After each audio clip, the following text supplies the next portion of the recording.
relatively unknown to the boxing fans. Can you talk about sort of the wild ride that you've been on here in 2020?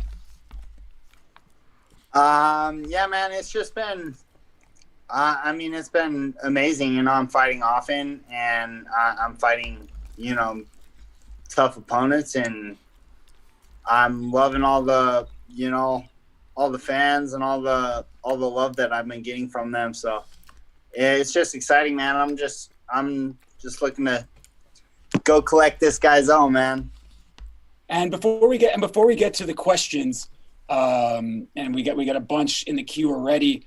When you fought Quincy LaVallais, he's from Kenner, Louisiana. The bout was in nearby New Orleans, but it was not a lot of people probably have seen that bout or on the chat. From your vantage point, can you tell everybody what you remember from that fight and how and obviously you think you deserve to win, but how badly you thought you were robbed in that fight? Yeah, so I thought it was 5 rounds to 1. He might have got one. I don't know. He was landing these big, ugly, slappy. None of them were really like a clean shot on me. They were just big and slappy. Those are the only really good shots that he landed. I was just sticking my punches straight, and I remember during the fight, I threw a straight right and caught him clean, and he kind of slapped me with that slappy overhand that he threw. And all the fans made like a big, ooh, because I guess it looks good. I don't know. But I remember looking at him in the fight and talking to him, be like, I got you. You didn't get me, I got you, So, man, I thought I had it 5 rounds to 1. It was like my second or third, I think my third boxing match, professional boxing match, third or fourth, something like that. So I was still fairly new to professional boxing and kind of getting in the swing of things. So, I thought I was on that night. I was landing shots. I was really active. I remember even the commissioner came up to us and was like, "Hey, nice win." And we're like, "We didn't win, man." And he was just like, "What? You didn't win? What? Where was I?" Like, so I don't know, man. He was cool with me after we talked, but before the fight, they made a big deal about him and his coach, and just he was the hometown kid, and I wasn't, and I think that played a part in it. So. Well, thank you, Clay. And we got a bunch of questions, so we're going to start with Jake Donovan. See, Jake Donovan, he was a little tardy to the call, but he saw the schedule, so he joined for Clay Collard. Jake, please go ahead when ready, sir. Thanks, Evan. I greatly appreciate that introduction. Clay, just picking up on where you left off, how important was it for you to get this fight back on the radar? I've been calling myself the O collector. I've been collecting all these people's O's, and I had a shot to get his once, and I guess I fell short. So it's gonna be good to get that back and collect his O and take another undefeated record. So. And definitely, and obviously, everyone's caught on to just what you've been able to accomplish. But how different of a fighter are you from when you fought him last year? I know you thought you won, but just like how much better do you believe you are than that? Oh man, it's night and day. Yeah, night and day, man. I was still kind of figuring out how to box again, the range is different, the timing is different than mixed martial arts. Mixed martial arts, I can stay a little further away and throw a kick, or so just being in that phone box, that phone booth and fighting is completely different. And so I'm just getting back into the swing of things, man. I think he's gonna have a tough night, so he's gonna be in trouble.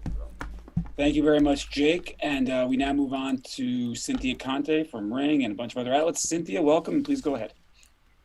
Hi, Collard. You know what? I can attest to the Fighter of the Year because I remember Doug Fisher did mention that to me, and now the cat is out of the bag, so congratulations, and hopefully you do get voted in. But you became a boxing sensation for 2020 in the whole pandemic and in the bubble. You are extremely wildly entertaining. The way you fight is very unconventional, but it's very fan friendly. coming into this fight, can you show us anything different, or is your fighting style just to make a show and obviously win? What can you do different this time in the ring? From previous fights or from the last time I fought him? This fight, your fight coming into this. We've been working. I mean, I've been working my boxing a lot. So, man, I'm always going to be a fan favorite fighter. That's why I do this. I want to put on a show, and I'm not going to go out there and be a sissy about it. I'm going to go out there and fight. So, yeah, I mean, I've been working on my boxing, so I hope that I look a little different. I guess I really don't know how to answer that. I'm me, man. I'm gonna go out there and I'm gonna smash you. That's what I do. Thank you very much, Cynthia. And we now go ahead to Marcos Villegas. Marcos, please go ahead when ready, sir. Hey, Clay, how's it going, man?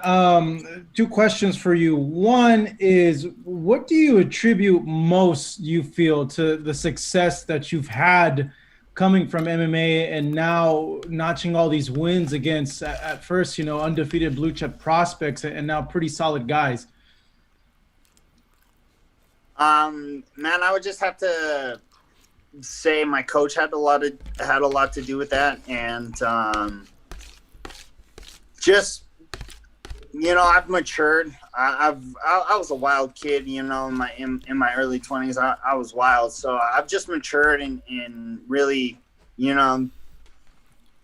calmed down, and just all I do is focus on my training now, and I listen to my coach. So the second part is, you're an MMA fighter, and you're having success in boxing. What do you think it says to the evolution of MMA fighters now, seeing that you are having success against guys that on paper are better than you technically, that would seem, but you're able to get them out of there?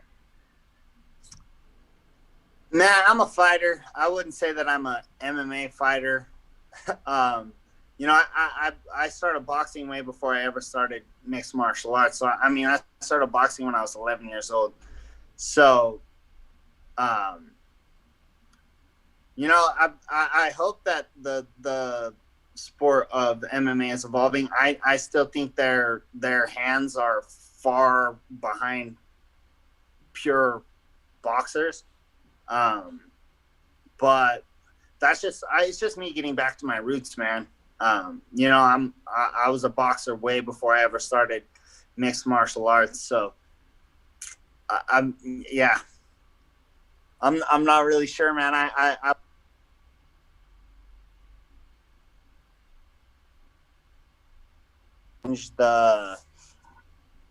the game, having more MMA fighters cross over, but I don't know if they'll have the same success I had. So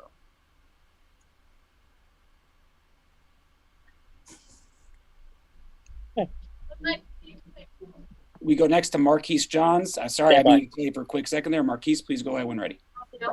No problem, Evan. Thanks a lot. Hey, Clay, we've spoken before about you mentioning MMA and fighting in general, and I just want to ask you, with this training with boxing all year round this year, do you have plans going back to MMA sometime in January still, and how is the gym looking out? So my gym's about done. We've kind of run into a few hiccups with this virus and stuff. So my gym's coming along great. I definitely plan on going back and fighting for the PFL. I gave my word that I would do that, and I'm a man of my word. So I plan on winning that $1 million, and then we'll see what happens. Maybe I'll come back to boxing. I've been loving boxing. So $1 million sounds nice, Clay. And Jeremy Harridges, you're up, so please go ahead when ready. Hi, Clay. Kind of looking at your record, I think it's deceptive. At the stats have you as a 28% knockout puncher, yet 3 out of your last 4 fights you've registered a knockout. Do you think it's now that your maturity as a boxer is allowing you to get these knockouts? How do you account for the numbers that you're piling up right now? I definitely think that all the boxing I've been doing has helped. I think a lot of guys have a really great knockout percentage because they're fighting chumps. It's easy to knock out chumps. So That's one thing this guy I'm fighting, man. He's got like 9 knockouts or something like that, but he's fighting 50-50 records, man. So, yeah, I think they need to step up in competition, man, and there might not be as many knockouts. But I really feel like I've starting to find my rhythm and my timing. And, my coach has been working on my power since day one. So How specifically have you been working on your power, and how have you been improving it? What are some of the things you've been doing? At first, man, it was a lot of like strength training. My coach called me skinny fat when I first started working with him. But yeah, just a lot of strength training, and then learning how to sit down on my punches and take the right angles to land a clean shot, man. Just, yeah, working on our boxing, man. Thank you very much, Jeremy. And now we go to Xavier Porter. Please go ahead. Hey, thanks, Evan. Appreciate you. You're controlling the matrix right now. I tried. Right now. Mr. Cassius, question for you. Will you be, if Saturday, if you're successful with your fight, will you further your career with boxing as well as PFL? And also, can you explain the difference between the MMA piece as well as the boxing? Anything that goes into it. What was the last part of that question? You kind of broke up. Okay, can you explain the training that goes into boxing and from boxing to MMA? And if you're successful on Saturday with the win, will you go forward with your boxing career? Yeah, so I definitely want to keep dabbling in both, man. It's I think it sets me apart from other fighters. As far as the training goes, I'm a striker, so I'm gonna try to box regardless. When it comes to training mixed martial arts, I'm doing a lot of takedown defense and a lot of getting back up off the ground so I can get where I'm comfortable, and that's punching people in the face. So next we go to Gail. I'm going to butcher your last name, Gail, but Gail, go ahead. You don't even need to go there. Thank you very much, Clay. What do you think it is about you that has captured the imagination of the fans during this crazy year?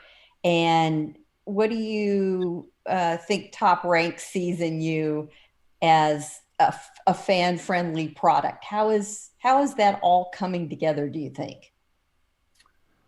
I think a lot of it has to do with my story. I kind of have that Rocky story, the guy that's not supposed to win that shows up and does it anyway. And then, I think I captured the fans because I'm exciting. I don't fight necessarily safe, I guess. I'm going in there for the kill nonstop. So I think they just like to see that, Thank you. Good luck to you. Thank you. Thank you, Gail. And now we go to Miguel Maravilla again. So Miguel, please unmute and ask your question. Miguel. Hey, Clay, how's it going? First of all, you mentioned how you're much mature now from the first time you fought this guy. You've had much more experience since then, and the confidence is obviously high. Do you feel that's going to be the difference in this fight? Yeah, I think the difference in this fight is the level of opponents that I've been fighting compared to the level of opponents he's been fighting. I've been in there with, David Kaminsky was a monster. I fought the captain of the USC Olympic team. I fought, the Olympic gold medalist. I've just been fighting way better competition than him, and I think that's going to be the difference. And I'm more mature, especially when it comes to boxing. I've learned so much, especially in all those matches with those, high level guys. I've just learned so much, and I just keep learning and growing, and so I think that's going to be what sets it apart. Thank you very much, Miguel. Clay's got a few more minutes, and we got to let him run. Again, or use the raise hand button on Zoom or send me a private message. We now go ahead. It's a couple more questions for Clay until Jose Vargas gets here. So we now go ahead to Victor Rodriguez. Victor, please unmute and go ahead. Thank you. Clay, you are the vivid example of capitalizing opportunities in very difficult times. You're like the example of human resiliency, how it feels to be in this position. And how would you describe, in one word, your 2020? In one word. It's just hard work, man. I've been working hard nonstop for years at this, man, and it's just finally starting to pay off, no matter how tough the times get, man, you just got to keep pushing forward. And that's what I've done. I've just haven't stopped working. If I could do my 2020 in one word, I'd say surprising. And just to follow up on that, we have host Sway coming in a couple minutes. What's been the most surprising part? Obviously nobody could have foreseen the pandemic and everything that went to it. But is it the fact that, you had the one fight and then you beat a top ranked prospect and then they invite you back? Was that surprising? Or, after you beat Kaminsky, how quickly did you get a sense that, okay, they're going to bring me back? It was like right after Kaminsky, I got out of the ring and they're like, we want you back. So, I think I surprised myself in what I'm capable of and what I can do. And that's why I say it's surprising. It's surprising to me, especially with all the exposure and the fans and the people getting behind me. It's all just like, whoa, all this is real, So, it's just surprising, man. I surprised myself, and I'm surprised by all the love from the fans, and Top Rank surprised me, man. Did I ever even think I would be fighting on Top Rank? No, not in a million years. I was an MMA fighter, but the way things played out, man, this is where I'm at, and I'm loving every minute of it. So, and we do have another question from Marcos Villegas, who, again, I think is going to follow up about the story that was in Ring today, and I know it's something he's spoken about himself. Marcos, please go ahead. Yeah, Clay, I know it's been said, there's a possibility of you being prospect of the year, and the other possibility, which I really do feel it's a realistic possibility of you becoming fighter of the year, given your upset wins, given the wins that you had. What would that mean to you to be fighter of the year? And do you feel that you are the leading candidate to be fighter of the year? I don't think anybody's doing what I'm doing this year or has done what I've been doing this year. I'm just happy to even be in the thought, I'm happy that people are even giving me that credit. So there's a lot of great boxers out there that are winning belts and doing a lot of great things. I think I've done a lot myself. So, I think it's up to the people and up to the fans. So. All right. Thank you. Thank you, Marcos. We have another question here. The questions keep coming for Cassius Clay.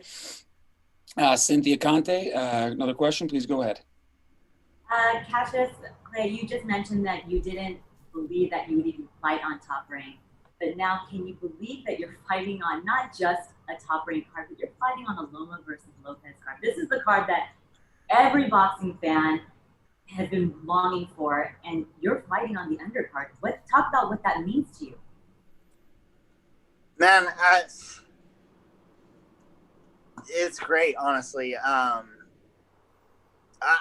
watched Lomachenko since I was like kid, I remember looking him up on YouTube being like, this guy's crazy. So just the fact that I'm even, on the same stage as him, it means the world to me.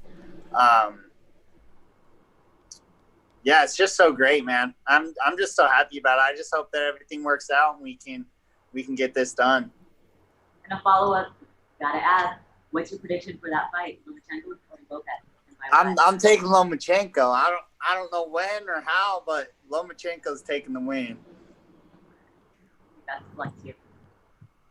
Thank you, Cynthia. We've got, again, a couple more minutes with Clay. So if there's any final questions before we get to Josue and Edgar, please go ahead. And then I'll just wait one more second. All right, looks like Xavier Porter's got one more question. So Xavier, I've unmuted. Please go ahead. Okay, Mr. Cassius Clay, can you let us know your thoughts on your name? My name? The nickname, right, Xavier? Yeah, my nickname. It used to be Blackout, man. They used to call me Clay Blackout Collard because my first fight, I knocked a kid out in like 12 seconds. And I had that for a little while until I got with this promotion and the promoter just didn't like it. And I was like, there's only one other nickname that I'll take. And that's because my name is Clay, Cassius Clay. And, I want to be one of the greatest at this. I believe I can be. And so I think it's fitting. Thank you. Thank you, Xavier.